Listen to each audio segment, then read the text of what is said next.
Mesdames, Messieurs, bonsoir. Amoureux du sport, je vous souhaite la bienvenue sur le plateau de la Grande Team. Ravi de vous retrouver ce lundi férié pour notre rendez-vous sportif quotidien. Et bien sûr, avant le top départ, je vous invite, s'il vous plaît, à suivre le sommaire. On y va. Pour son premier numéro de la semaine, la Grande Team propose l'actualité sportive d'ici et d'ailleurs. Et c'est dans LGT News. Ligue 1. Vainqueur de l'AFAD, le Stade d'Abidjan a-t-il fait le plus difficile? On en parle dans l'actu. Excellente soirée sportive sur l'A3 en compagnie de Marie-Christine Beaugré et sa team.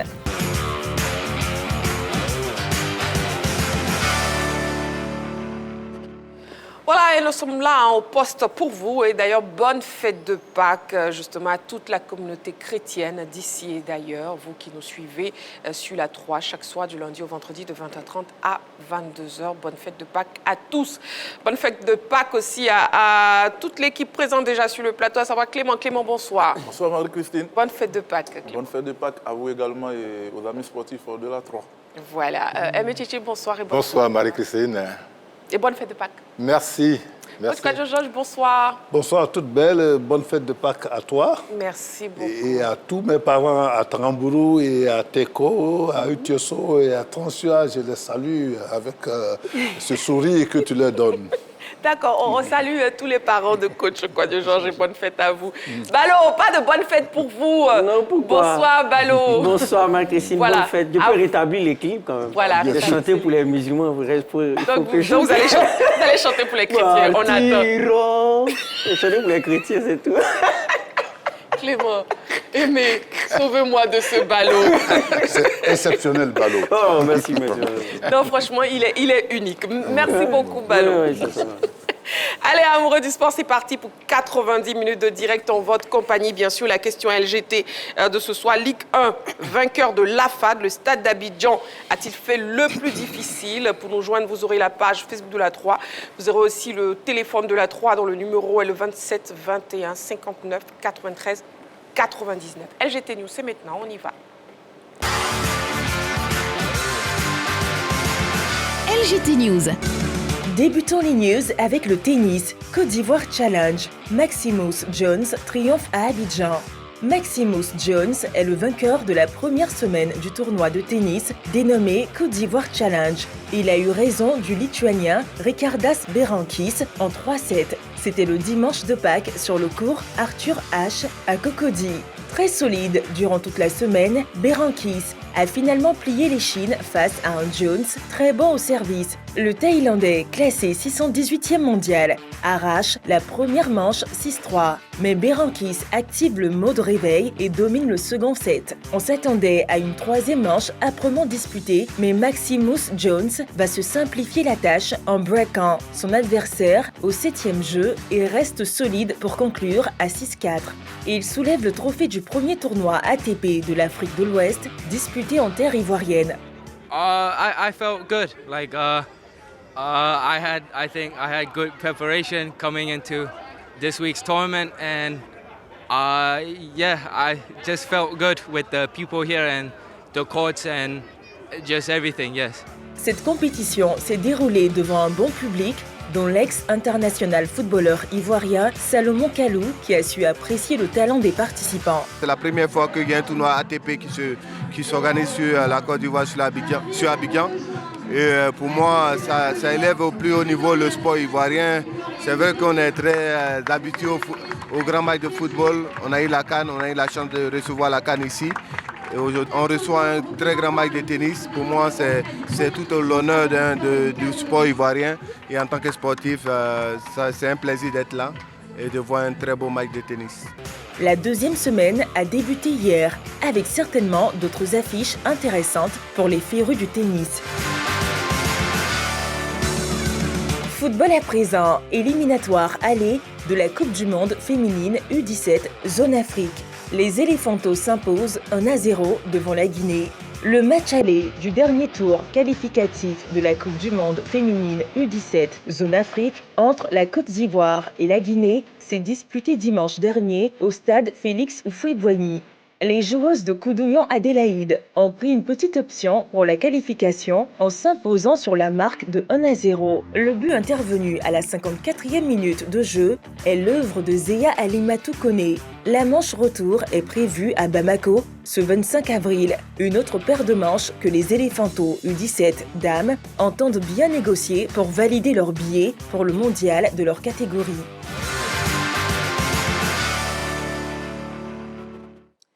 La question LGT de ce soir, Ligue 1, vainqueur de l'AFAD, le stade d'Abidjan a-t-il fait le plus difficile? Ce sera donc le sujet du débat dans l'actu. Et pour l'heure, on commence le débrief des news. On parle tennis, Côte d'Ivoire Challenge avec Emi Tchétché. Oui, alors avec ce tournoi ATP Challenger, la Côte d'Ivoire entre décidément dans la cour des grands. Voilà, parce que c'est la première fois que ce tournoi se déroule en Afrique de l'Ouest. Et c'est un tournoi qui sert de tremplin pour les jeunes joueurs qui cherchent à monter dans l'élite mondiale. Et donc, c'est une très, très belle occasion que nous avons eue là pour nos garçons. Et puis, en plus, ce tournoi local positionne aussi la Côte d'Ivoire au niveau mondial dans l'organisation de ces compétitions. Voilà, c'est ça. Parce que ce tournoi constitue une plateforme pour les joueurs qui sont dans le top 300. Et ça les amène, avec les points qu'ils engrangent, ça les amène à figurer désormais dans le top niveau. Voilà. Et la victoire de Maximus Jones, c'est un tournoi aussi richement doté. Voilà, on parle de plus de 30 millions de francs CFA. Donc, voilà, c'est une aubaine pour ces garçons-là aussi. En tout cas, ce tournoi qui a lieu actuellement ici en Côte d'Ivoire, particulièrement à Abidjan. Et puis, une autre information, oui, Yamoussoukro FC, Boudo Mori remercié. Lydie entre Yamoussoukro FC et Boudo Mori a pris fin. Hier dimanche, c'est à travers un long communiqué que le club de la capitale politique a donné l'information. Une séparation concertée et prise de commun accord entre Yamoussoukro FC, le coach Boudo Mori et tout son staff. Et même si les raisons de ce divorce n'ont pas été évoquées, on imagine aisément que la défaite 0-2 concédée samedi dernier devant l'entente sportive d'Agboville est la goutte d'eau qui fait déborder le vase avec 9 points de retard sur le leader. Agboville, Yamoussoukro FC ne croit plus à la montée en Ligue 1. Clément, oui, le coach a été remercié.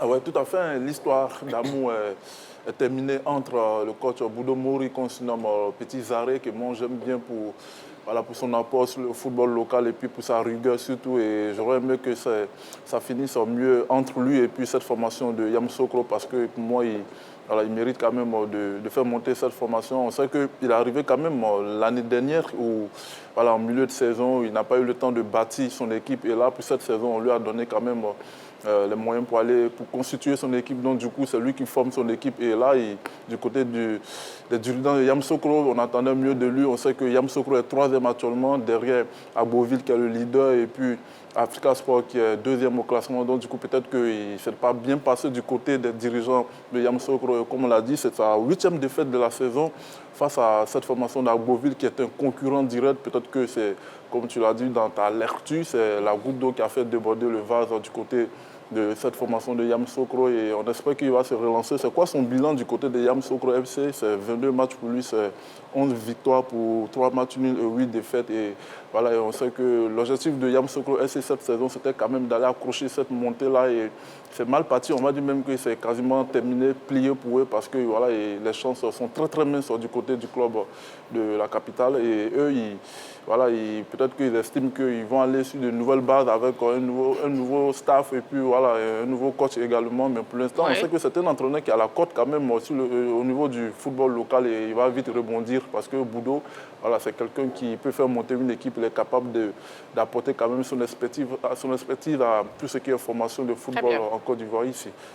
Très bien. Oui, Amici. Oui, juste rebondir dessus pour dire que je ne comprends vraiment pas comment on peut limoger un entraîneur à 3 journées de la fin d'un championnat.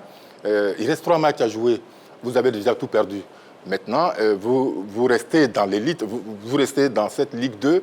Et ce n'est pas en gagnant 3 matchs que vous allez forcément devenir champion et venir accéder à la Ligue 2, à la Ligue 1.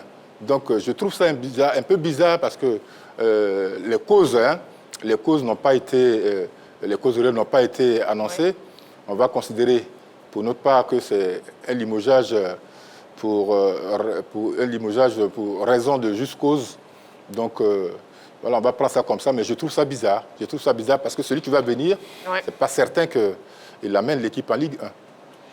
D'accord. Real Madrid, oui, Ballot. Oui, Real Madrid est surtout the normal one, Jürgen Klopp. C'était son surnom lorsqu'il était entraîneur de Liverpool.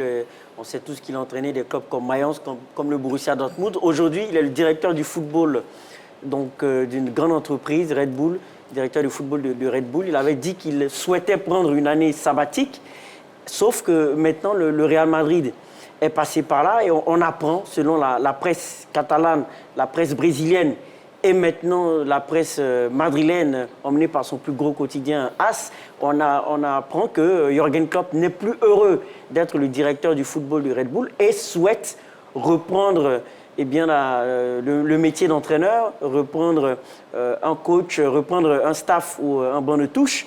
Et maintenant, il est dit que Jürgen Klopp vise soit la Seleção brésilienne ou le Real Madrid. Il faut savoir que du côté de la Seleção, il y a aussi un Carlo Ancelotti qui est pisté par la fédération brésilienne. Oui. Et bien sûr, ça ouvre donc des portes à Jürgen Klopp qui pourrait éventuellement revenir. Son entourage dit que Jürgen Klopp est prêt à une proposition, attend une proposition de la part du Real Madrid pour pouvoir revenir dans la bataille.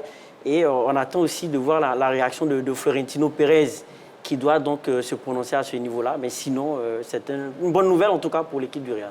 D'accord. Nous avons la pub, Amoureux du sport. Vous ne bougez surtout pas. Dans quelques secondes, on se retrouve pour la suite de notre émission. À tout de suite.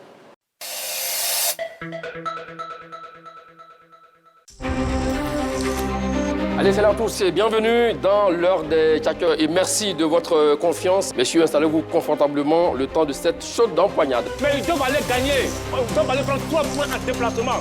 À chaque jour suffit sa peine, monsieur Choyot. C'est ça le football. À la recherche de sensations footballistiques autour d'un débat, ne cherchez plus. L'heure des tchatcheurs, le débat sportif par excellence, déroule le tapis rouge pour des débats encore plus fun. Tu emploies le mot parce qu'il faut les employer. Plus chaud bouillant et plus critique.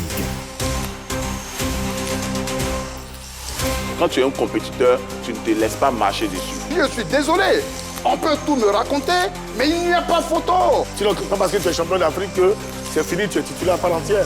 L'heure des tchatcheurs n'a jamais été aussi envoûtante comme cette saison. Monsieur Massagourou, le roi final, c'est le football. Un déplacement et à la maison. Ah donc tu n'aimes pas les finales, monsieur Choyot? Non, c'est pas ça. Mais je pense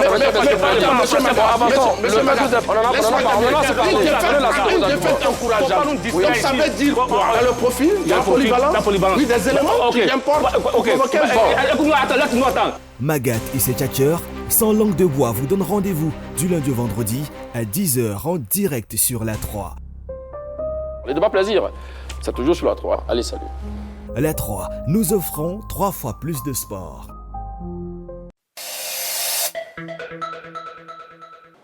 Voilà, nous sommes de retour sur le plateau de la Grande Team. On passe au focus. C'est maintenant.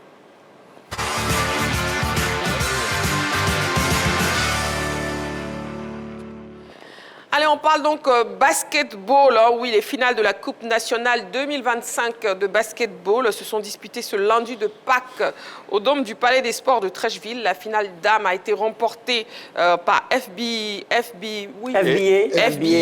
aux dépens de SOA sur le score de 85-44. Et chez les hommes, Ballot? Oui, chez les hommes, la JCA s'est imposée 64 à 55 face à la SOA, qui perd 2 fois, chez les hommes et chez les dames. Et justement, on fait le débrief avec vous, messieurs. Déjà, qu'est-ce qu'on peut dire des gagnants? Est-ce qu'ils ont amplement mérité leur victoire ce soir? Absolument. On commence par les Friends Basketball Association, FBA, donc, qui a remporté cette finale dames. C'est totalement mérité. Il faut savoir que c'est une équipe qui avait remporté l'édition de 2023. Elle avait été dépossédée de son titre en 2024 par la SOA. Et là, elle regagne donc regagne la finale dames. Et il faut savoir que sur l'ensemble de la rencontre, c'est une équipe qui a eu du mal à attaquer la belle défense de zone de la SOA, sauf que derrière, cette équipe de la SOA n'a pas su exister offensivement. Elle n'existait que dans le premier quart-temps. Sinon, pour les 3 derniers quart-temps, elle a eu un gros problème collectif. Elle a dû donc s'appuyer sur ses différentes individualités, alors que du côté de la Friends Basketball Association, elles ont eu la capacité d'embêter les porteuses de balles de l'équipe de la SOA avec ce qu'on appelle une zone presse haute, c'est-à-dire la possibilité d'aller embêter les porteuses de balles. Et c'est ainsi qu'avec des joueuses comme Sarah Berthet, 24 points, et Jelika, 27 points, la FBA a écrasé cette équipe de la SOA parce que c'est un écart de 85, 44, 41 points à peu près, si mes comptes sont bons. Donc l'écart était très large pour l'équipe des dames. Et pour les messieurs, l'écart était un peu plus resserré parce que du côté de la SOA, il y avait en tout cas de bons athlètes également, emmenés par Makan Keita, l'ex du Stade Malien, qui a même disputé les éliminatoires de la BIL, qui est l'équivalent de la Ligue des Champions pour le football en ce qui concerne le basket au niveau africain.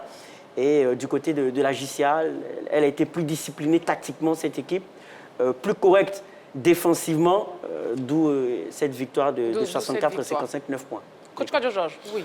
Ben, il faut dire qu'on a vu une très belle équipe des filles avec la FBA qui a gagné quand même, qui a posé 85 points, c'est énorme, contre 45, contre la SOA. Mais sauf qu'il faut féliciter l'équipe de la SOA qui a placé 2 équipes, les hommes comme les filles, en finale. Ça veut dire qu'il y a un travail qui est fait conséquemment au niveau de ce club-là. Il faut les féliciter. Et aussi, mais chez les garçons, on a vu que l'écart était assez réduit aussi. 55, 64, quand même, il y a près de 10 points. Voilà, 9 points. Ça veut dire que c'est un bon travail qui a été fait par la Fédération ivoirienne de basket. Et on a vu du beau monde, une belle ambiance. On a vu le ministre, tout ça autour. Donc, c'est un bon travail qui est fait de ce côté-là. Oui, Amétchéché, ces différentes finales. Oui, alors je veux une très belle équipe de FBA, vainqueur bien évidemment, bien organisée, qui a tenu la drage haute aux filles de la SOA. Une équipe bien organisée parce que simplement ces filles-là ont écouté, les filles de FBA ont écouté les consignes de leur entraîneur. Elles n'ont pas voulu chacune se tirer la couverture pour être l'héroïne de cette finale. Et c'est ça qui a fait sa force. Résultat, le trophée au bout. Exactement. Oui, Clément. Ouais, je pense que quand on prend les 2 vainqueurs de ces finales-là, je pense que c'est simplement mérité. On savait que la Société au Miss de l'Armée était partie pour réaliser un doublé consécutif parce que l'année dernière, que ça soit chez les dames comme chez les hommes, et voilà, la Société au Miss de l'Armée avait tout raflé. Mais là, il y avait une équipe en face au niveau des dames. La FBA, c'est quand même une équipe qui est invaincue cette saison-là et qui fait fort sur le basket ivoirien au niveau des dames depuis plus de 2 ans maintenant. Je pense que c'est l'équipe que tout le monde veut battre dans la Ligue d'Or. Donc je pense que ce sont les dames qui ont progressé énormément, qui ont un règne quand même aussi sur ce basket ivoirien-là. Donc elles avaient à cœur quand même de remettre les choses à leur place, surtout du côté de cette formation de FBA avec des joueurs tels que Sran qui a mis 24 points aujourd'hui. Et puis Jelika également, qui ont perdu la finale face à la Société au Miss Sport de l'Armée l'année dernière. Elles jouaient également avec la GSPM. Donc elles avaient à cœur d'assurer la revanche ce soir-là face à cette formation de la Société au Miss Sport de l'Armée. Au niveau des hommes, on sait également qu'il y a une formation qui fait fort, qui est coachée par Stéphane Konaté, l'ancien éléphant, qui a quand même une rigueur au niveau de cette formation-là, qui est invaincu également en championnat, qui réalise une saison exceptionnelle, qui a pour objectif de disputer pour la première fois de son histoire la balle, c'est-à-dire la Basket African League. Donc je pense que c'est leur objectif majeur cette saison-là. Donc pour aller dans ces compétitions-là, il faut envoyer un message fort à tout le monde, que ce soit au niveau local, tout ça, au plan local surtout. Voilà. Et donc du coup, je pense que pour moi, la meilleure formation, c'était cette formation de JCA qui a mis les ingrédients. Tu as quand même 17 points de Konaté, Massim qui a mis 14 points également. Donc voilà, même si c'était un peu serré, il y a une formation qui a affiché une régularité. Et au niveau des hommes, c'était cette formation de la JCA. En tout cas... Oui, appréciez les hommes, s'il vous plaît. On apprécie les hommes. Sur les hommes, allez-y. de la JCA, Je pense que ce match s'est joué, à mon avis, la vie de Provan, ça s'est joué finalement dans le 4e quart-temps. Oui, parce que dans le 3e quart-temps, à 36-36, les joueurs de la JCA ont commis beaucoup de fautes à l'intérieur. Et même quand ils avaient les lancers francs, ils en ont énormément raté. Donc tout ça, c'était pas... avec ça, on n'était pas sûr de les voir gagner, mais ils avaient une équipe vivante parce que tous les remplaçants qui rentraient relevaient le niveau du match. Voilà, c'est ce que je voulais apporter. C'est ce que vous voulez ajouter. Oui, Balou. Oui, justement, avec Zamba Camara, qui est très connu, notamment en ce qui concerne l'effectif de la JCA, qui a même participé à l'Afrocan.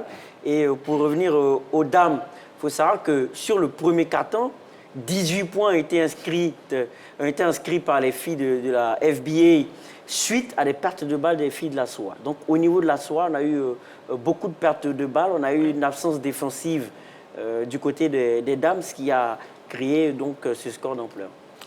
Après aussi, je pense qu'au niveau des dames, quand tu prends en termes de collectif, quand même, il y avait une équipe qui était bien rodée, c'est cette formation de la FBA. Et au niveau de la sûreté au ministère de la main, on a des individualités, mais on n'a pas su constituer ce qu'on appelle un collectif avec beaucoup de rigueur. Donc je pense que quand on parle de sport tel que le basket, le football, tous ceux qui ont un collectif très très solide arrivent quand même à aller rafler tout ce qui est final. Et puis comment vous avez trouvé justement l'ambiance autour de ces finales? Coach Kwadjo Georges en parlait, on peut dire que la fédération dirigée par le président Moussa Diarra a tenu le pari de la mobilisation et de l'organisation. Ah oui, on a vu une belle organisation, on a vu qu'il y avait du monde aussi, ils ont su mobiliser les supporters de part et d'autre, et puis on a vu une salle vraiment comble, et on a vu aussi le ministre, on a vu que aussi c'était un basket qui a été joué avec beaucoup d'enthousiasme. Il n'y a pas eu d'acte anti-jeu réellement vu. On a su que les joueurs avaient cette envie-là de pouvoir donner au public le meilleur d'eux-mêmes. Donc, et puis après, on a vu que c'était bien organisé. Donc, pour moi, c'était bon, c'était super. Bon. Oui, du fair play tout au long des 2 rencontres. C'est vrai qu'il y a eu quelques gestes de brutalité, mais on peut dire que c'était dans l'engagement par rapport à cette finale. Après, au niveau de l'ambiance, on a toujours connu le basket, les finales de basket comme l'ambiance à l'américaine, avec l'ambiance à l'américaine, des chanteurs qui viennent, le ballet, les hôtesses, que j'aime particulièrement lors de ces compétitions. Ah bon, d'accord, on a l'information. Oui, ça déplace beaucoup de personnes. Oui. Et donc, voilà, c'était une très, très belle finale. Beaucoup de fans dans les travées. Et c'est bon pour l'avenir de notre basket. Donc, on note que vous aimez beaucoup les pom-pom girls. Oui, les pom-pom, merci beaucoup. C'est l'expression que je cherchais. Voilà. Non, je savais, mais je ne voulais pas dire parce que ça ne me plaît pas. Carton jaune pour aimer Titi qui aime les pom-pom girls pendant les matchs de basket. Oui, Clément, vous aimez les pom-pom girls? Oh, je pense que ça fait... Non, Clément, répondez à ma question. Je pense que quand tu non, Clément, répondez à ma question. Oui, je vais répondre à la question. Je pense que quand tu aimes tout ça, ça fait partie de l'ambiance. Donc, si tu aimes le basket, tu dois aimer... Voilà, ce qui fait partie de l'ambiance. Un carton jaune donc pour Clément alors. Voilà, vous avez tous les deux cartons.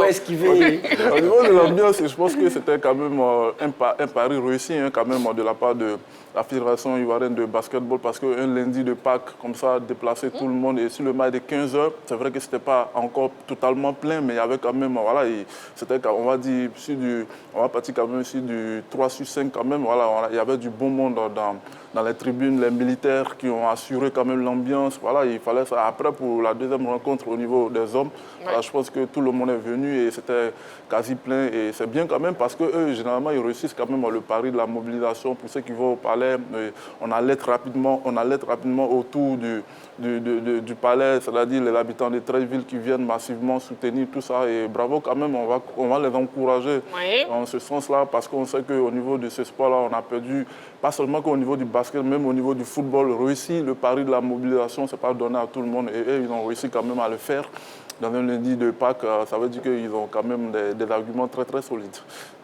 Oui, Balo, sur la mobilisation. Oui, en tout cas, c'était très bien organisé pour ce qu'on a vu. Il y avait aussi la bonne ambiance avec tout ce que ça comporte comme ferveur surtout sur le match des hommes, sur la finale hommes qui était un peu plus vers aux alentours de 18h par là. Donc il y avait un peu plus d'affluence, parce que aussi c'était l'une des finales aussi les plus attendues, parce qu'il y a un peu plus de rivalité. Donc en tout cas, oui, dans l'ensemble, c'était pas mal. Surtout aussi la finale des dames où c'était à 1h, 15h, là, début d'après-midi. C'est pas très évident de rassembler du monde. Donc il y avait pas mal de monde et c'était intéressant. Très bien. Ballon, vous aimez les pom-pom girls? Non. Non.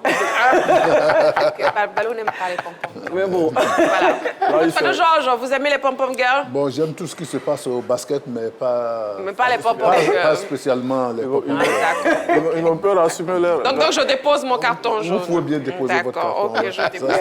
Voilà, voilà. Vous êtes des hommes bien, voilà, les deux, Ballon et coach Kwadjo Georges. Allez, on comprend vite. Vous comprenez très vite. Vaut mieux être vrai que faux. Nous allons marquer une petite pause. Amoureux du sport, vous ne bougez surtout pas. On se retrouve dans seulement quelques secondes pour la suite de notre émission. Nous sommes en direct sur la 3. Ne l'oubliez pas, vous suivez votre émission La Grande Team. Nous sommes en direct ce lundi férié. Nous sommes là. Allez, à tout de suite.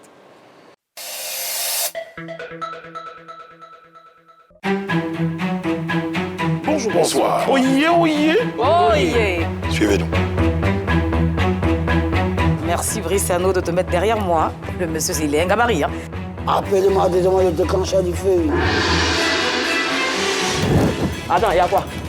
Le temps est changé. Congélateur, reste concentré. Est-ce que tu n'as pas le sentiment de ton fort intérieur d'avoir gâché la carrière de ce petit? Toi, viens te poursuivre dans tes propos là. De quoi il parle? Si Marcos au parquet a des résultats spirituels, c'est que Marcos est... Mais c'est surtout qu'il était... homme de Dieu. Nous là, on n'est pas dans ce football-là pour faire une concurrence pour guérir les gens. Tu es fâché? Non, mais tu me poses des questions qui me chauffent le cœur. Tu peux me dire que... Non, ton cœur est déjà chaud. J'ai même pas encore commencé. Non, mais tu ne peux pas aller à moi. Tu es trop petit dans mon dossier. Voilà. D'aucuns disent que tu portes, voilà, tu t'habilles bien, tu es un sapeur, mais que tes vêtements ne coûtent pas vraiment cher. Moi là, je m'habille comme je veux. Je portais les habits des animaux. Non, c'est manque de respect ça. Voilà la partie là. La partie où elle te manquait de respect là, ça vient. Mais tu vas où? Non, moi je suis pas dans ça. On est sauvé par le gars. Non, je suis pas d'État. Parce que je vous ai déjà parlé de ça. Je ne suis pas d'État. Je vous donne rendez-vous du lundi au vendredi pour la saison 5 de Pipolémique. Avec Maze Team, nous allons vous offrir des moments exceptionnels, une expérience à vivre absolument. Retrouvez Pipolémique, l'émission numéro 1 sur la polémique, du lundi au vendredi à partir de 13h30. PPLK, le numéro 1 sur la polémique.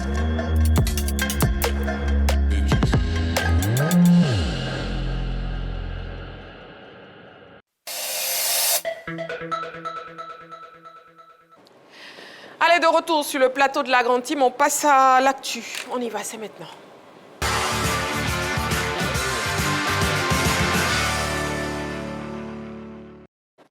On ouvre le téléphone le 27 21 59 93 99, 27 21 59 93 99. Vous pouvez nous appeler pour répondre à la question LGT que je vous donne à présent. Ligue 1, vainqueur de l'AFAD, le stade d'Abidjan a-t-il fait le plus difficile? Vainqueur de l'AFAD, le stade d'Abidjan a-t-il fait le plus difficile? Vainqueur de l'AFAD, effectivement, dans le choc au sommet de la 27e journée de la Ligue 1, le stade d'Abidjan a repris les commandes du championnat à 3 journées de la fin de la compétition. Les Bleus Rouges ont-ils fait le plus difficile dans l'optique du 6e titre de leur histoire? On ouvre le débat après justement cet élément préparé par la rédaction. On regarde. La 27e journée de la Ligue 1, disputée ce week-end, a tourné à l'avantage du stade d'Abidjan. Les Yéyés ont repris les commandes du championnat après leur victoire dans le choc au sommet face à l'AFAD. Dans cette rencontre particulièrement heurtée, les poulains de l'entraîneur Alexandre Lafitte ont fait la différence grâce à une réalisation d'Ousmane Diallo suite à un coup franc tiré par Moukoro Cheikh Ahmed. Les académiciens du plateau ont essayé de réagir, mais ils sont tombés sur un Bamba Drissa intraitable dans ses buts. Déjà vainqueur de l'AFAD à l'aller, le Stade d'Abidjan assoit ainsi sa suprématie sur son adversaire et se hisse en tête de la Ligue 1. À 3 journées de la fin du championnat, les Bleus et Rouges ont désormais leur destin en main. Il leur suffit d'un sans faute devant le FC Mouna, Zoman FC et le Lys Sassandra pour décrocher le 6e titre de leur histoire. La pression est d'autant moins grande sur le Stade d'Abidjan que la SEC Mimosa a été contrainte au nul par le Lys Sassandra hier au complexe sportif de Bingerville. Relégués à 3 points du leader, les Mimos ont considérablement réduit leurs chances de reconquérir le titre. S'il est une chose cependant sûre au terme de cette 27e journée de la Ligue 1, c'est que le Stade d'Abidjan, la FAD et la SEC Mimosa termineront sur le podium. Les 3 dernières articulations détermineront l'ordre. Voilà, alors déjà voyons les résultats et le classement au terme de la 27e journée de la Ligue 1. Oui, donc Boaca FC a battu le FC San Pedro 1-0. Le FC Oza a battu le Racing Club 2-1. Le Stade d'Abidjan s'est imposé sur une courte tête 1-0 face à la FAD. Zoman FC a fait 0-0 face à l'AS Denguélé. Le CO Korogo a battu 2-0 le Stella Club. Iska a disposé du FC Mouna 2-1. La SOA a disposé de Sol FC 2-1. Et Lys de Sassandra a fait match nul 2 buts partout face à la SEC Mimosa. Donc l'incidence au classement est le suivant. Le Stade d'Abidjan est en tête avec 53 points, suivi de l'AFAD 51, 2 points derrière. La SEC Mimosa 3e à 3 points du leader du Stade d'Abidjan, ce qui veut dire que l'écart est toujours resserré. Quant au relégable, on a l'AS Denguélé 24 points et le Lys Lanterne Rouge 24 points. Allez donc, messieurs, sur ce plateau, je vous pose la question LGT. Ligue 1, vainqueur de l'AFAD, le Stade d'Abidjan a-t-il fait le plus difficile à vos panonceaux, s'il vous plaît, un oui ou un non? C'est donc un non pour coach Kouadio Georges et c'est un oui pour tout le reste, Balo, Clément et Emi Tchétché. D'accord, très bien.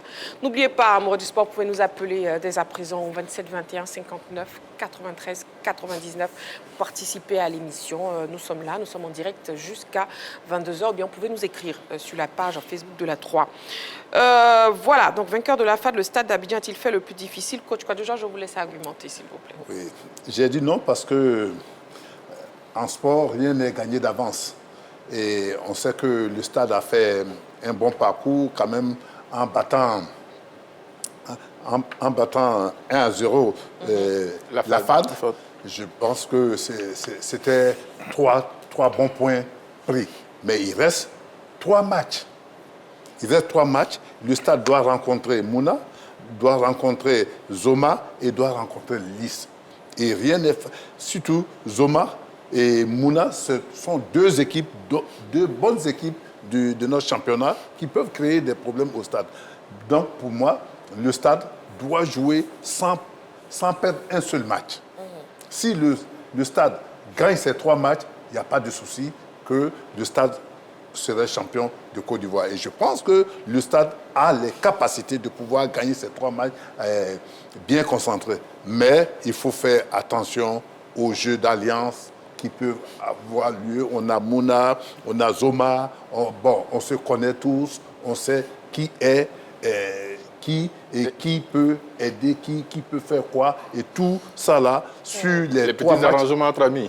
Ouais, voilà. Donc ces 3 matchs qui arrivent vont être très décisifs. Et si le Stade est bien concentré et gagnant ces 3 matchs, vraiment nous serons très heureux, pour ma part, ancien stadiste, de voir que cette équipe est championne après près de combien d'années? D'accord, coach Kouadio Georges. Nous avons un Kouadio au téléphone, coach Kouadio Georges. Bien. D'accord. Bonsoir, monsieur Kouadio. Il nous appelle d'Abobo Ndotré. Bonsoir, monsieur Kouadio. Bonsoir. Bonsoir, monsieur Kouadio. Comment vous allez? Bonsoir, monsieur Kouadio. Bonsoir. Comment vous allez? Vous pouvez nous rappeler, s'il vous plaît, monsieur Kouadio. Merci. Vainqueur de la FAD, le Stade d'Abidjan a-t-il fait le plus difficile? Oui, Emi Tchétché, on vous écoute. Alors oui, j'ai dit oui parce que battre son concurrent, son adversaire direct pour la conquête du titre, c'est prendre le dessus. Ils l'ont fait, ils l'ont réussi. 1-0, ça fait toujours 3 points. Du coup, ils larguent cette équipe de l'AFAD à 2 points. La SEC Mimosa est à 3 points. Les autres clubs qui montraient le bout du nez. Mouna, San Pedro, Soa, toutes ces équipes-là sont désormais très loin derrière l'équipe du stade d'Abidjan. Mais, sauf que le stade s'est fait peur à la 22e journée en se faisant battre par l'AS Denguélé 1-0. On a pensé à un accident de parcours. Après, ils sont allés faire 0-0 devant la SEC à la 23e journée. Et puis, à la 24e journée, ils se font battre par le Stella Club d'Adjamé 1-0. 25e journée, 1-1 face au CO Korogo. Du coup, on s'est dit, mais les stadistes sont en train de laisser filer leur chance. Et puis, ils ont eu un regain de vitalité sur ces 2 derniers matchs, en battant notamment la FAD 1-0. Donc oui, les stadistes viennent de faire le plus difficile. Même si on sait qu'ils vont rencontrer, lors des 3 derniers matchs, le coach Kwadjo l'a dit tout à l'heure, ils vont rencontrer Mouna. Mais Mouna, on l'a vu le résultat tout à l'heure, il vient de se faire battre, alors qu'ils avaient pour ambition de jouer une coupe africaine. Ce n'est peut-être pas encore tard, mais ce sont des moments difficiles que l'équipe de Mouna et Zoma connaissent. Voilà, donc, mais entre ces 3 matchs, avant ces 3 matchs, il y a la Coupe nationale, oui. Les quarts de finale de la Coupe nationale contre la SOA. Donc, je pense que l'équipe est bien partie. L'équipe a les joueurs pour. Le stade a les joueurs pour. Ils ont 25 professionnels à temps plein et puis 5 juniors qui les accompagnent. C'est un travail de professionnel qui est fait là-bas avec les yéyés. Je pense qu'ils ont un banc de touche très profond qui leur permet de voir beaucoup plus loin. D'accord, Rémi Tchitché. Nous avons un appelant, Miss Ewi, qui nous appelle le Cocody. Bonsoir, Miss Ewi. Bonsoir, ma chérie Marie-Christine. Bienvenue sur le plateau de la Grande Team. Oui, bonne fête de Pâques. Bonne fête de Pâques à tous sur le plateau. Oui. C'est dommage pour l'église catholique qui vient de faire le pape. Oui, c'est vrai. C'est vrai que le pape qui est décédé ce matin. Il a que son âme repose en paix. Que son âme repose en paix, pour revenir à la question. Oui. Oui, mais c'est oui. A-t-il fait le plus difficile? Je dis non. Parce que c'est une fin de championnat vraiment indécise. Nul n'a son destin en main, si on veut le dire. Parce que c'est toi à moi, moi à toi. Comment on ne sait pas? On ne peut pas prédire quelque chose. Vous voyez, quand la FAD avait gagné, tout le monde a jubilé. On dit, la FAD a repris sa place, c'est fini. Et voilà que dans cette confrontation directe, le stade qui reprend la tête. C'est dommage pour mon équipe de cœur qui n'a pas su profiter. Mais pour dire que ce n'est pas encore fini. Ils n'ont pas encore fait le plus difficile. Parce que là, pour tenir les 3 matchs, franchement, ils doivent, comme on dit, tenir bon avec une force physique bien entretenue parce que ça ne sera pas du jeu. Vous avez vu Lys de Saint-André qui ne veut pas mourir, qui a tout fait pour embêter la scène. C'est comme ça, moi, et puis les autres adversaires du stade. Donc, j'espère que le banc de tous du stade va tenir. Mais bon, je dis non, c'est pas encore fini. Et c'est comme si la Ligue 2, bizarrement, ces 2 ligues-là, nous donne du vrai, depuis la retour de la prochaine de championnat, franchement. Les cardiaques contents. Ah, voilà. D'accord, Miss oui, merci beaucoup. Bonne fête de Pâques encore à tous. Bonne début de semaine à toute la Merci beaucoup. Merci, Miss oui. Bonne fête de Pâques et bon début de semaine à vous aussi. Voilà, Miss oui qui nous appelait donc de Cocody. La question LGT de ce soir. Ligue 1, vainqueur de la FAD, le stade d'Abidjan a-t-il fait le plus difficile? Et c'est un oui pour Balo. On écoute ça. Oui, c'est un oui parce que pour moi, le plus difficile, c'est déjà de mettre derrière soi ses concurrents directs. Ils ont donc relégué désormais la FAD à 2 points derrière et la SEC Mimosa à 3 points. Ce n'était pas gagné d'avance quand on voit le contexte de perte de vitesse de cette équipe du stade d'Abidjan qui était au ralenti et qui, sur cette finale, en tout cas parce que cette rencontre a été annoncée comme un tournant décisif, comme une finale, il fallait l'emporter à tout prix au risque de griller toutes ses chances au regard du calendrier qui est très compliqué. On s'est tous accordés sur ce plateau sur le fait que le stade d'Abidjan avait le calendrier le plus difficile. Donc lorsqu'on a le calendrier le plus difficile, il faut capitaliser sur le match, les matchs qui nous emmènent à affronter les concurrents directs. Et là, pour moi, le fait d'avoir battu l'AFAD, c'est quelque chose qui peut avoir un impact positif sur l'aspect psychologique des choses, sur le mental des joueurs. Ça peut les regonfler à bloc. Il peut avoir un supplément de motivation. C'est la raison pour laquelle moi j'estime qu'effectivement, le plus difficile a été fait, c'était de se relancer, de reléguer derrière les concurrents directs et se redonner confiance pour la suite de la compétition. D'accord, Balo. Nous avons un appelant, M. Zorobi, il nous appelle de la région d'Oumé. Bonsoir, M. Zorobi. Oui, comment vous allez? Monsieur Zorobi, bonsoir, je ne vous ai pas entendu. Oui, bonsoir, Christine. Oui, bienvenue sur le plateau de la Grande Team. Oui, salut le plateau. Bonsoir, voilà. monsieur. Bonsoir, monsieur. Et on vous écoute, M. Zorobi, vainqueur de l'AFAD. Le stade d'Abidjan a-t-il fait le plus difficile? Oui, Christine, je pense que le stade a fait le plus difficile. Parce que le banc est tout numéro.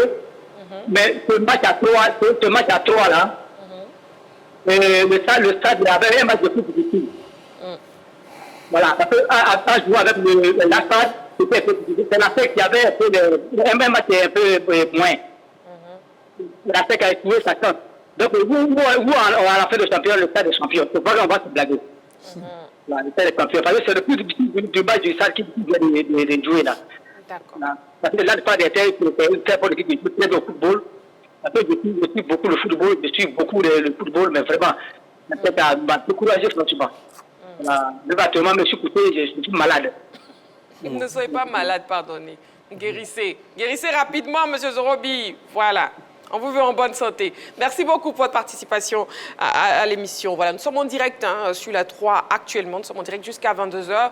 Vous suivez votre émission La Grande Team. Donc, vous pouvez nous appeler au 27 21 59 93 99. La question LGT, objet du débat.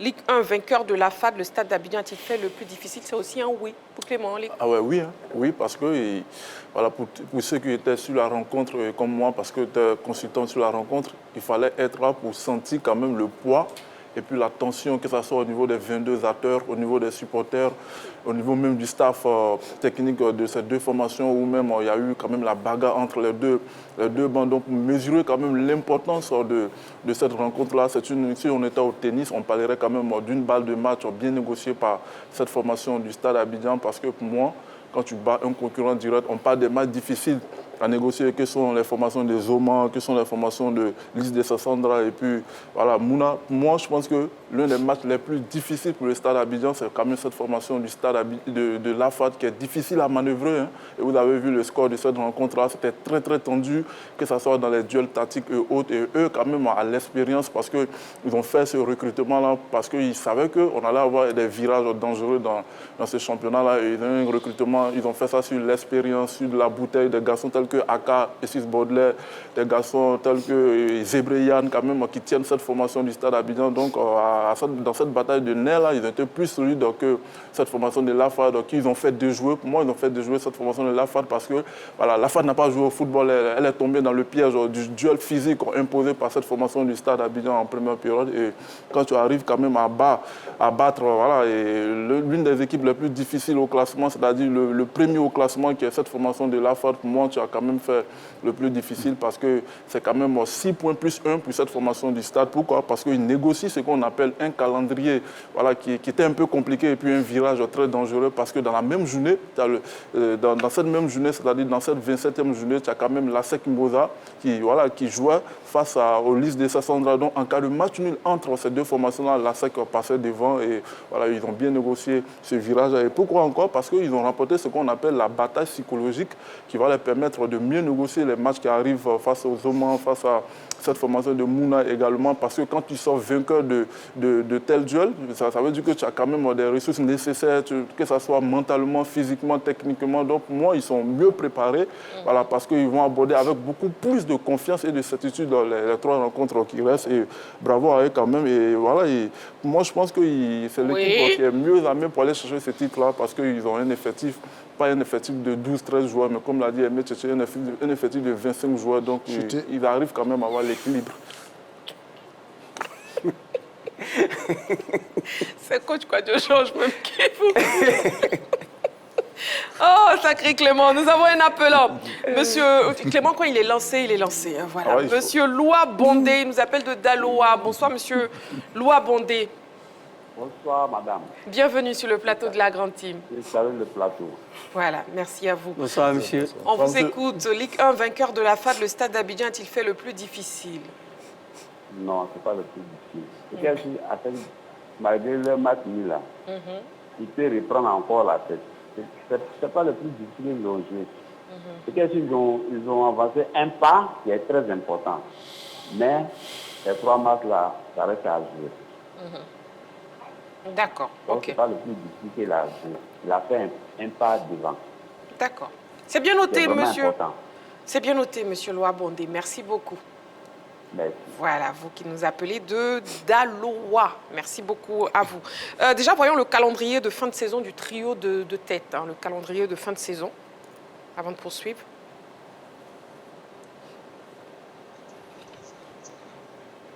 Bon, le temps qu'on récupère le calendrier de fin de saison, oui, coach Kwadjo Georges. Oui, à la 28e journée, il y a Mouna qui joue contre le Stade d'Abidjan, et puis la FAD contre le Stella, et Denguele contre la SEC. D'accord, le calendrier qui est là. Oui. Là, donc pour la 28e journée, la journée suivante, on aura AFAD, Stella Club d'Adjamé, FC Mouna, Stade d'Abidjan, AS Denguele, ASEC Mimosa. Pour la 29e journée, on aura Sol FC qui affronte la FAD, Zoman qui sera face au Stade d'Abidjan et l'ASEC Mimosa qui va en découdre avec Boaké FC. Et pour la 30e et dernière journée, AFAD Iska, Stade d'Abidjan, Lise Sassandra et soit ASEC Mimosa. Et pour revenir au Stade d'Abidjan, comment est-ce que le Stade d'Abidjan justement doit gérer ce sprint final? Coach Kwadjo Georges. Oui, comme beaucoup l'ont dit sur le plateau, en battant quand même la FAD, c'est un gain psychologique énorme que le Stade a, mais ça ne détermine pas le reste parce qu'on a une équipe comme Mouna, qui est une très très bonne équipe et qui aussi peut chercher à avoir des points, quand bien même que cette équipe de Mouna doit avoir, je crois, 38 points.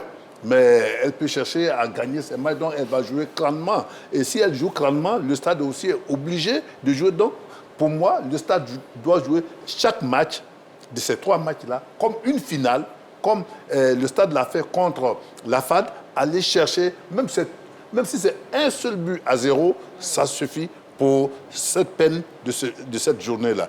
Donc, pour moi, le Stade doit jouer ces matchs crânement et gagner, c'est tout. Et gagner, c'est tout. Oui, Balo. Oui, moi je suis d'accord avec le coach, c'est de gagner parce que le Dauphin est à 2 points seulement. Donc même en cas de match nul, la FAD peut passer devant. Même la SEC également qui est à 3 points seulement. En cas de contre-performance, est relancée dans le jeu. Donc du côté du Stade, il n'y a plus à se poser des questions. Il faut gagner tous ces matchs. Donc il faut négocier chaque match comme une finale avec beaucoup de rigueur tactique, de la présence dans le duel. Il faut de la rage parce que même face à la FAD, on a vu le gardien Bombadrissa qui a été bondissant à la mi-temps, qui a poussé un cri de motivation. Donc, ce qui veut dire qu'ils doivent l'aborder avec de la détermination, mais surtout avec de grandes qualités techniques également. Oui, alors quand on regarde le calendrier de la 28e journée, c'est bien ça. Hein? La FAD rencontre le Stella Club d'Adjamé. Le Stella Club d'Adjamé qui a pris un regain de vitalité et qui fait une bonne fin de saison. Donc, les adversaires non plus n'ont pas de calendrier favorable. Hein. Oui, voilà. oui. Avec la SEC d'Abidjan qui rencontre le Denguele. Et Boaké FC également. Denguele d'abord. Avant-dernier qui a su son maintien. Ben voilà. Donc, Denguele qui s'agrippe à tout pour se maintenir. Et l'état de forme de la SEC n'est pas reluisant non plus parce que quand ils vont faire match nul 2-2 contre Lise de Sassandra, qui se cherche, eh bien, on peut penser que quand le Stade va rencontrer Mouna FC avec la victoire obtenue sur la FAD, les stadistes seront beaucoup plus motivés, même si Mouna ne va pas venir en victime résignée.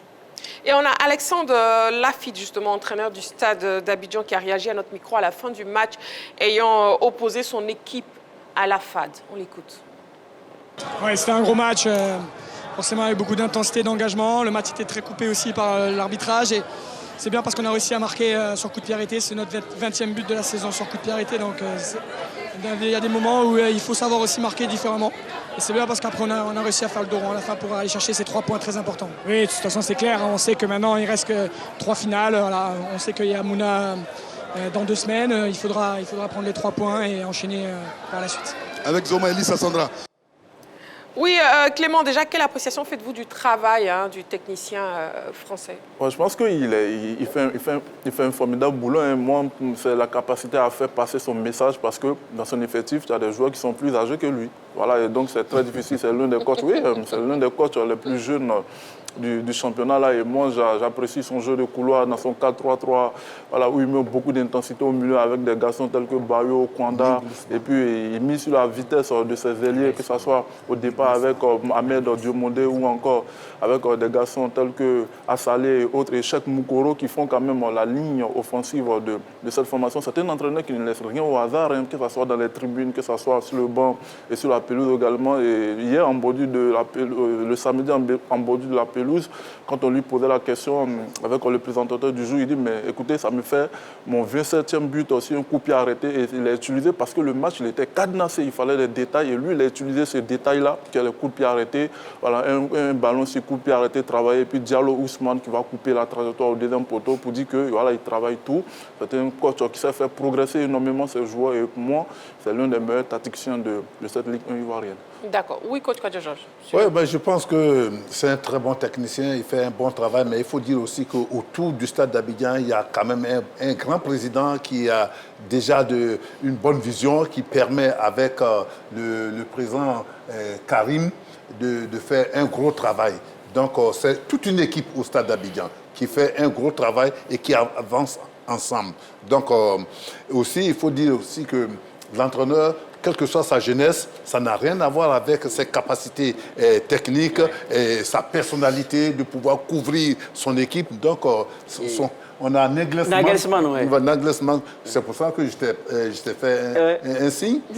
Parce qu'il est plus jeune, il est très jeune par rapport aux joueurs de la Mannschaft, mais il a gagné de grands matchs avec cette équipe-là, malgré son âge. Donc, l'âge n'a rien à voir, ce sont ses capacités à pouvoir mobiliser son monde, sa personnalité, son charisme, le travail qu'il fait, l'impression qu'il donne à ses joueurs peut les amener à pouvoir gagner des matchs. Donc je dis que ce monsieur fait un grand boulot, un bon boulot, mais dans un ensemble.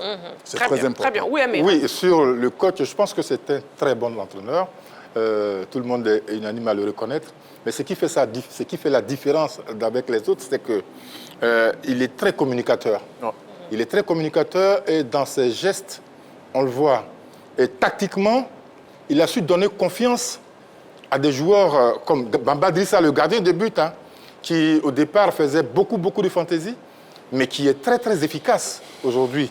Tu as également Assalé Roger, qui est revenu un peu émoussé de son aventure suisse, de son aventure professionnelle en Europe, et qui n'arrivait pas à aller plus loin. Et là, depuis un certain temps, il arrive à faire la différence avec les autres.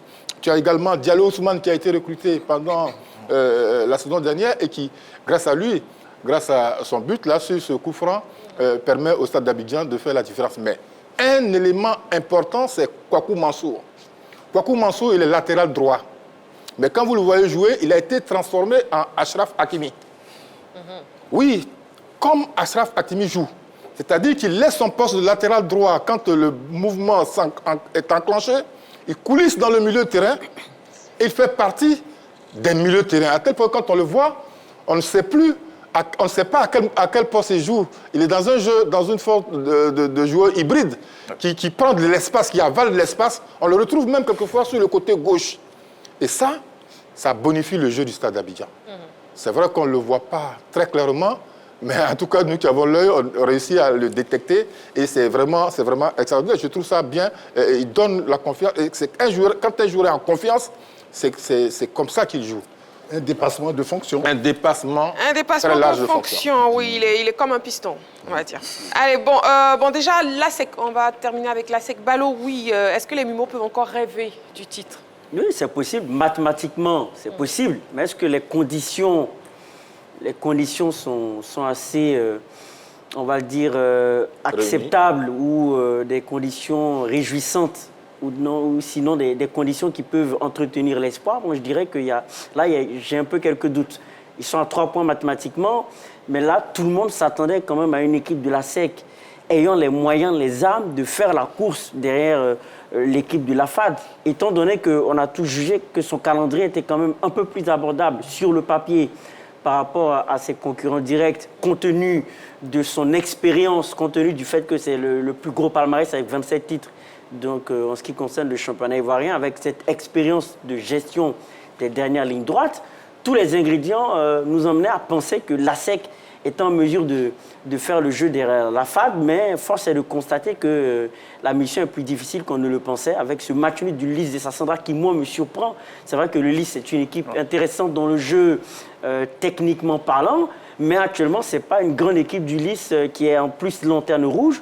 Tout le monde s'attendait à une équipe de la SEC libérée de ses joutes africaines avec l'élimination face à Berkane, ayant donc la fraîcheur physique pour faire face à ces rencontres-là. Mais avec ce match nul, force est de constater que les conditions sont de plus en plus difficiles pour aller conquérir le titre. Donc, partant de ce fait-là, moi, je dirais que je suis un peu dans le doute. Un peu dans le doute, oui, Clément, celui-là. Oui, tout à fait. Je pense que, comme l'a dit Balo, mathématiquement, c'est possible, oui, mais quand tu prends dans l'ensemble de la saison, pour moi, ce n'est pas l'équipe qui mériterait de gagner ce championnat-là, parce que même au niveau du démarrage, ils ont fait un mauvais démarrage, ils n'ont pas présenté beaucoup de certitudes. Et quand tu es dans un virage important, que tu affrontes ce qu'on appelle le dernier du classement, tu dois envoyer un message fort. Et pour moi, le perdant de cette journée-là, c'est quand même cette formation de la SEC Moda qui nous montre encore une fois de plus que voilà, c'est une saison en dents de scie dans ce championnat-là qui n'arrive pas à présenter beaucoup de certitudes. Et quand on prend tout ce qui est préparation de début de saison et tout ce qui est victoire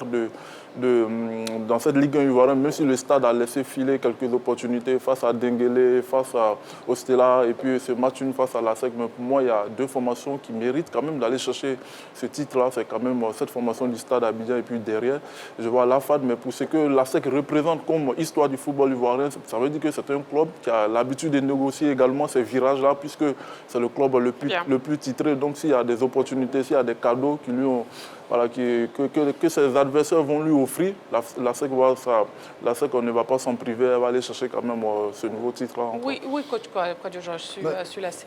Mais je pense que cette équipe de la SEC, quand même, a eu une saison assez difficile.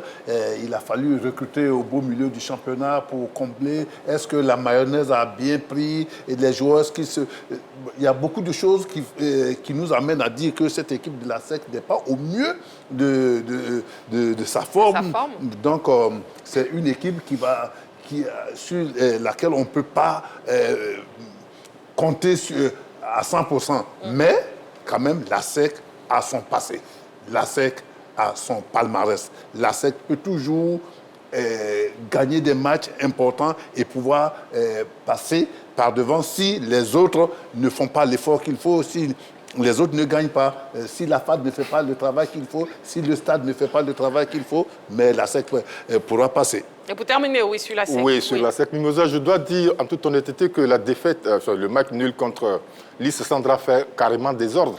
Parce qu'on a vu la SEC revenir. La SEC revient de très loin. Hein. De la 8e place aujourd'hui à la 3e place, l'équipe revient de très loin. Elle a réussi à aligner des victoires successivement, d'affilée. Et on s'est dit que sur cette période-là où la SEC gagnait, la SEC allait continuer à gagner. Surtout quand on rencontre des équipes dites faibles sur le papier. Mais malheureusement, ça n'a pas toujours été le cas. Et ce match nul aussi contre le stade d'Abidjan, c'est quelle journée, je ne sais plus. 0-0 en tout cas. 0-0. Voilà, à la 23e journée, 0-0. On a pu battre un concurrent direct. Voilà, battre un concurrent direct. On se dit, attention, vous avez quelqu'un qui vous respire dans le dos. Ouais. Voilà, ça n'a pas été le cas. Donc la SEC a un peu déçu, mais je suis convaincu que l'équipe sera africaine. Peut-être pas pour le titre, mais forcément... Mais il y a la Coupe nationale. En tout cas, la question LGT de ce soir, Ligue 1, vainqueur de l'AFAD, le stade d'Abidjan a-t-il fait le plus difficile? Écoutons s'il vous plaît l'avis du public sportif ivoirien. On écoute. Moi, selon moi, le stade d'Abidjan n'a pas encore fait le plus difficile parce qu'il reste 2 matchs à gagner. Le plus difficile, peut-être c'est le deuxième match. Bon, je peux dire avant-dernier match. Voilà, avant-dernier match ou le dernier match. Sinon, actuellement, non, ils n'ont pas encore fait le plus difficile parce que si on les gagne, forcément, ils vont tomber. Donc, ils doivent gagner le deuxième match, l'avant-dernier match. Je le dis comme ça. Quand on regarde le classement de la Ligue, c'est vrai que le Stade Abidjan est en tête avec 53 points. Mais juste après, on a l'AFAD qui a 51 points. Ensuite, suit la SEC qui a 50 points. Donc on voit que la différence de points entre les 3 premiers, c'est minime en fait. Donc je pense que le Stade Abidjan n'a pas fait le plus gros. Il y a encore plus gros à faire parce qu'il faudrait que le Stade Abidjan garde sa position en gagnant les 3 derniers matchs. Parce que la SEC peut remonter. La SEC peut remonter avec les 3 derniers matchs. En gagnant les 3 derniers matchs, peut remonter. C'est pareil pour l'AFAD qui peut aussi remonter. Donc pour que le Stade Abidjan garde cette tête, il faudra que le Stade Abidjan remporte ces 3 derniers matchs. Donc rien n'a encore joué, le plus dur n'a pas été fait, le plus dur reste encore à faire. Oui, ils ont gagné, mais ce n'est pas le plus difficile. En foot, tout peut se passer en une journée. Ils doivent vraiment gagner tous les matchs pour être rassurés. Je ne suis pas Dieu, mais je vous le dis, la SEC cherche même à être premier du championnat. Voilà, allez, terminons en beauté cette page de l'actu justement avec quelques-uns des plus beaux buts de cette 27e journée de la Ligue 1. On regarde. Le pressé qui a l'obligation, le résultat qui, pour l'instant, ne profite pas des actions qui lui parviennent. Et Ousmane Diakité qui vient de la SEC a enclenché le frappe et c'est pas terminé. Encore une autre opportunité, cette fois-ci sera la bonne.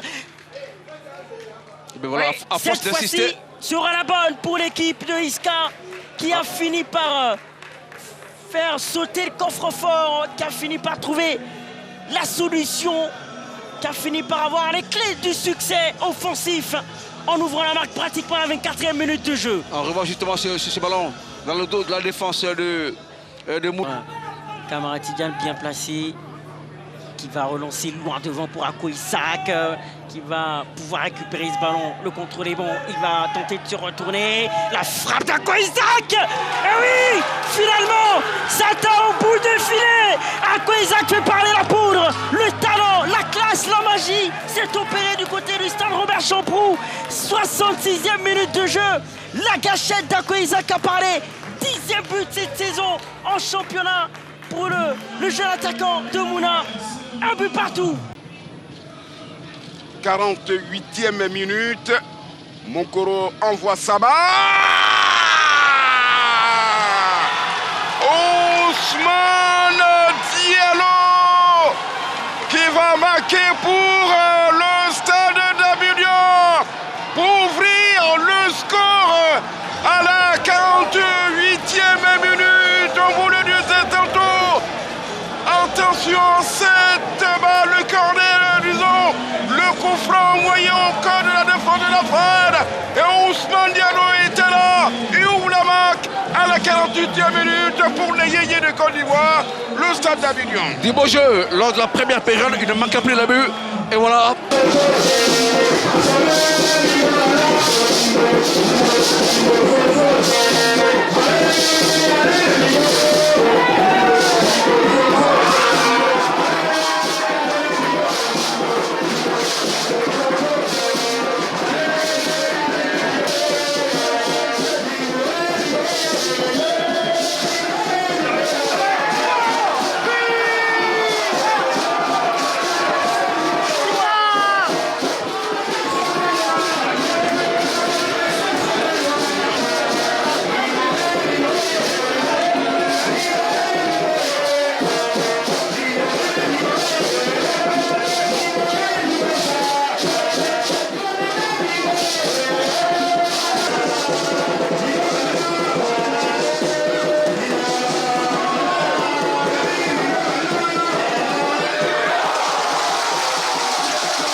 On vous laisse revoir les news données en début d'émission dans LGT News. C'est maintenant.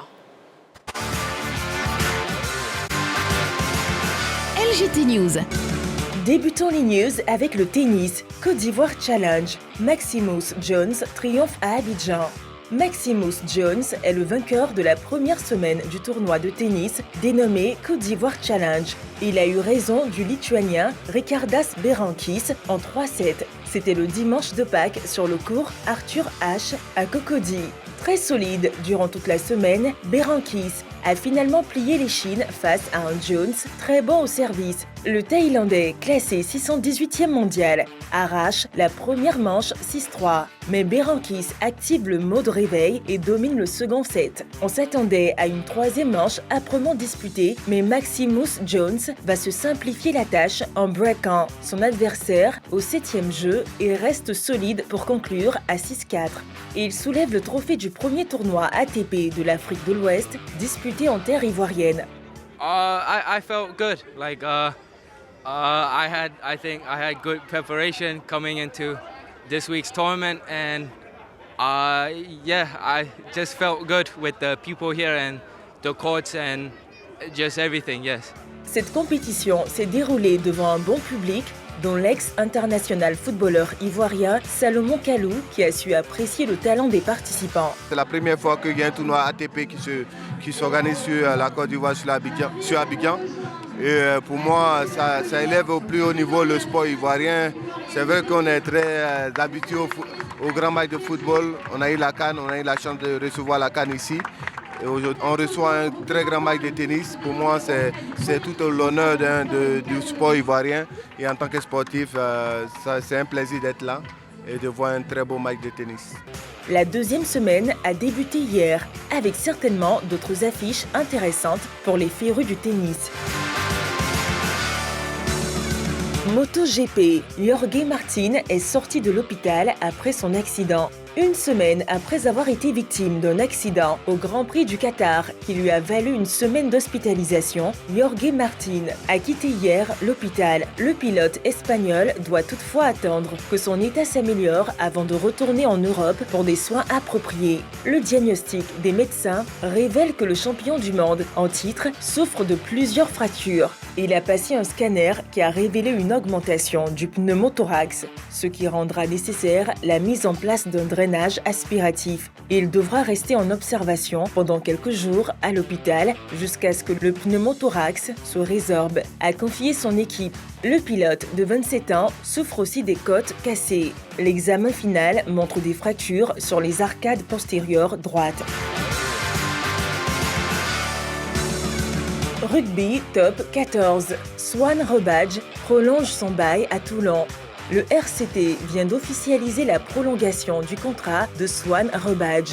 Le deuxième ligne de 30 ans est désormais lié à son club jusqu'en 2028. Swan est un joueur exemplaire issu de la région. Il a porté ce maillot avec fierté dans les bons comme dans les moments les plus difficiles, a souligné Laurent Emmanueli, le directeur sportif du RCT. International à 3 reprises, Swan Rebadge s'était blessé à un pied en 2024 et avait été éloigné des terrains pendant de longs mois. Revenu à la compétition en janvier, il a disputé 8 matchs cette saison, dont 4 comme titulaire.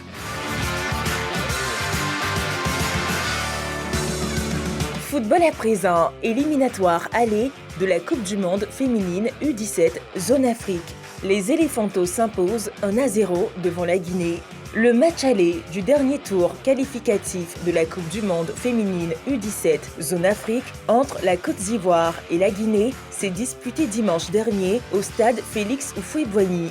Les joueuses de Koudounian Adélaïde ont pris une petite option pour la qualification en s'imposant sur la marque de 1-0. Le but intervenu à la 54e minute de jeu est l'œuvre de Zéa Alimatou Koné. La manche retour est prévue à Bamako ce 25 avril. Une autre paire de manches que les Éléphantos U17 dames entendent bien négocier pour valider leur billet pour le mondial de leur catégorie. Santos rechute pour Neymar dès sa première titularisation. Neymar est de retour à l'infirmerie. L'ancien joueur du Paris Saint-Germain, titularisé pour la première fois en championnat avec son club formateur Santos, a été victime d'une blessure à la cuisse gauche le week-end dernier. Mais si après avoir reçu des soins, le meneur de jeu brésilien a bien tenté de rester sur le terrain, il a dû se rendre à l'évidence. Neymar s'est blessé après seulement 24 minutes de jeu. En témoignent ses rictus de douleur après l'ouverture du score de Santos, qui s'est d'ailleurs imposé 2-0 lors de ce match. Réconforté par ses coéquipiers, il a quitté le terrain en larmes. Neymar n'aura passé que 34 minutes sur l'aire de jeu. À sa sortie, il a été bruyamment applaudi par ses fans. Cette rechute intervient 1 mois et demi après une première blessure contractée à cette même cuisse gauche début mars.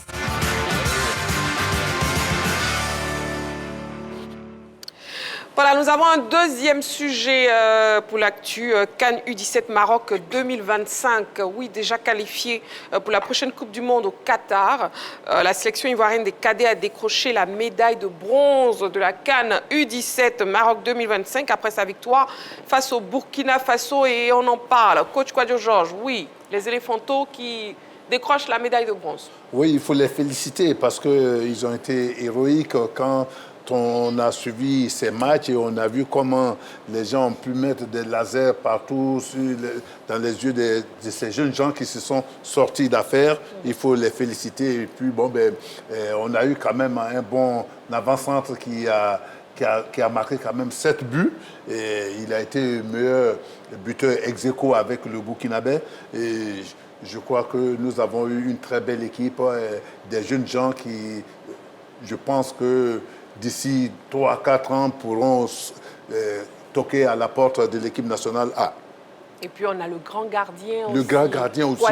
Kwasi, oui. Il a été sublime, il a été super, il a été très bon gardien. Je pense qu'on a un bon groupe. Il faut féliciter aussi le coach Bassiriki qui quand même a apporté énormément à cette équipe. Éléphantaux, oui, qui décrochent la médaille de bronze, Emichichi. Oui, les éléphantaux décrochent la médaille de bronze. Je pense que c'est une très belle chose parce que, vous savez, quand on est jeune et quand on participe à un tournoi de ce genre, vous ne pouvez pas comprendre le bonheur qu'on ressent, la joie, le bonheur qu'on ressent de montrer au monde entier qu'on est capable, à cet âge-là, de réaliser de belles choses. Mais en plus, ça vous donne voie, ça vous ouvre la voie du professionnalisme. Oui. Ça veut dire que si vous êtes conscient, si vous prenez déjà conscience à l'issue de ce tournoi-là, vous pouvez devenir grand professionnel. Ça, c'est ça le plus important. Et ces garçons-là, moi je les ai vus, ils étaient heureux de participer à ce tournoi-là. Ils ont été super, ils ont été très très intéressants parce que, au contraire des joueurs marocains qui sont en Europe, eux, ils évoluent plus la plupart du temps ici, dans nos centres de formation. Donc, c'était vraiment une grosse opportunité et ils l'ont saisi pour se faire voir. Je pense à Yanis Touali, Cédric Gobey, Aïdara Lino, Derasouba, Chris, vous l'avez cité, Chris Kwame. Ce sont des garçons qui ont vécu une belle aventure. Je crois qu'ils en sortiront grands pour l'avenir du football ivoirien. Une belle aventure, hein, vous l'avez dit, Amicheche, justement, on vous replonge dans l'ambiance qui a prévalu au sein du groupe au cours de ce match de classement. On regarde.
fini le travail comme il fallait. Quand on a perdu contre le Maroc, je vous disais, et je le pense sincèrement, qu'on était malheureux pour la défaite, mais content du travail que vous avez fait jusqu'à présent. Le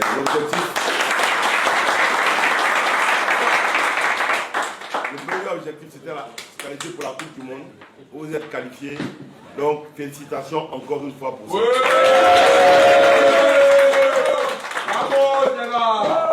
Le deuxième objectif, c'était aller plus loin dans les ambitions. L'ambition, c'était de gagner cette CAN, parce que je suis convaincu que vous en avez la capacité, il y a la place pour passer. Malheureusement, vous n'avez pas pu franchir l'étape du Maroc, mais il était important qu'aujourd'hui, vous arriviez à prendre cette troisième place. Vous avez réussi. Ça n'a pas été facile, mais vous avez réussi. Et vous avez réussi dans un exercice que vous n'aviez pas réussi la dernière fois. C'est dire que votre élimination ne doit pas vous faire rougir. La victoire d'aujourd'hui vous fait rentrer dans l'histoire comme étant une génération qui a fini troisième. Donc, félicitations.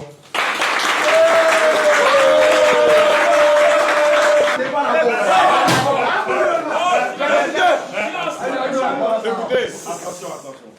Quand on va finir tout ça, qu'on va rentrer, vous allez rentrer dans vos familles, vous allez profiter, vous allez bien vous reposer. Mais le travail commence maintenant. Parce qu'à partir de maintenant, vos coachs et la direction technique vont mettre en place un programme pour vous préparer pour la Coupe du Monde. Pour que vous soyez au top. C'est la Coupe du Monde, c'est pas sorti de la poule seulement qu'on cherche. Minimum demi-finale. Oui.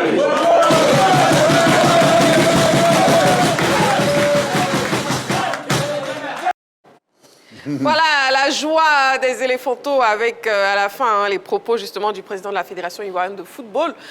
Coach Kouadio Georges, le président qui nous dit, qui donne le prochain objectif minimum demi-finale. Est-ce que c'est possible avec cette équipe? Oui, c'est possible avec cette équipe. La Coupe du Monde. La Coupe du Monde, oui, bien sûr, parce que quand même, on a des jeunes gens qui sont talentueux. Il faut encore travailler un peu plus. Sur le plan collectif, il faut travailler beaucoup et nous avons des joueurs d'avenir qui peuvent nous amener, comme l'a dit le président, jusqu'en demi-finale. Il faut croire en cette équipe et puis leur donner la possibilité de s'exalter, de jouer très libre, de jouer leur football qu'ils savent et je pense qu'ils peuvent nous amener en demi-finale. Ballot?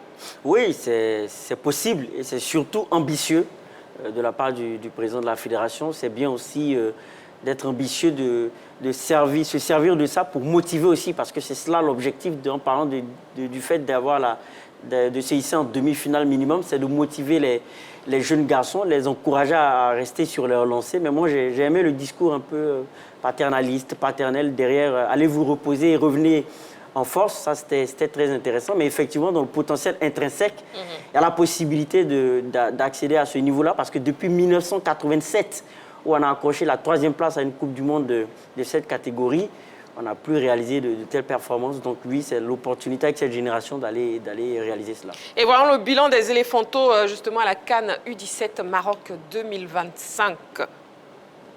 Donc 6-1 pour le premier match, pour le parcours, 0-0 face à l'Angola, 4-2 victoire face au Mali, victoire au tir au but face au tenant du titre, le Sénégal, 5-3. Défaite malheureuse face au Maroc en demi-finale 4-3 et victoire face au Burkina Faso au tir au but également 4-1. Donc 6 matchs, 2 victoires, 4 nuls, 11 buts marqués, 4 buts encaissés.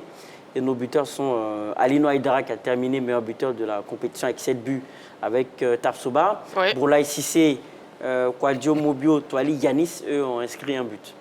Et je vous propose d'écouter le sélectionneur Bassiriki Diabaté en conférence de presse après le match de classement. Et c'est des propos recueillis par les envoyés spéciaux du groupe RTI, Jean-Sylvain Esso et Frédéric Edia. On regarde.